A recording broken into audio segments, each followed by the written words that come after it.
Bouddha qui a été champion du monde à Cali en 2014. Donc l'Omnium se déroule sur 2 jours. 3 épreuves le premier jour et les 3 dernières épreuves le deuxième. Alors c'est une épreuve très exigeante, très dure, très intense, en passant d'épreuves de sprint à des épreuves d'endurance seule, chronométrées, ou comme là, l'élimination, une épreuve en peloton. Alors ça va aller très vite, il faut bien se placer. Et tous les 2 tours, il y aura un éliminé. Et là c'était tout à l'heure, donc 9 tours encore, et vous voyez Thomas Bouddha qui prend la roue du coureur kazakh Artyom Zakharov. Thomas Bouddha qui est un spécialiste, on le rappelle, un spécialiste de la discipline, qui court dans l'équipe Direct Energy dirigée par Jean-René Bernaudot, notamment aux côtés de Brian Cocard et de Thomas Voeckler. Et là c'est extrêmement bien joué, Florian, parce qu'il s'en va.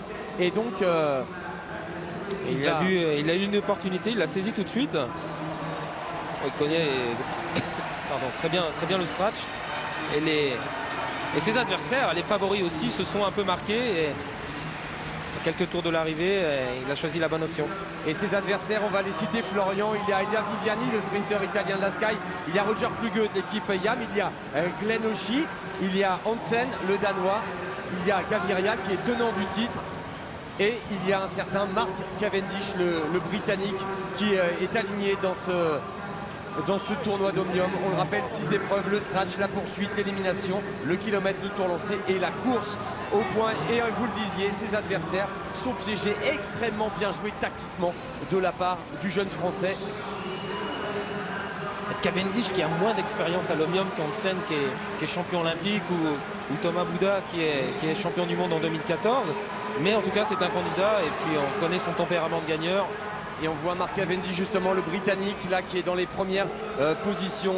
4e de l'Omnium lors de la manche de Coupe du Monde d'Hong Kong.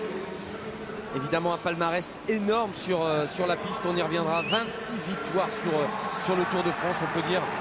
C'est le plus grand sprinter de tous les temps. Et là, on voit les favoris qui se replacent. Oshie, Gaviria.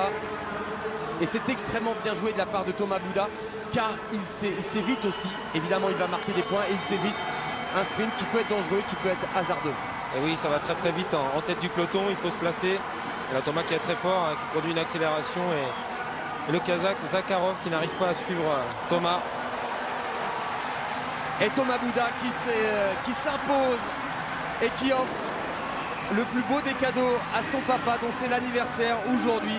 Thomas Bouddha, extrêmement bien joué, très joli coup.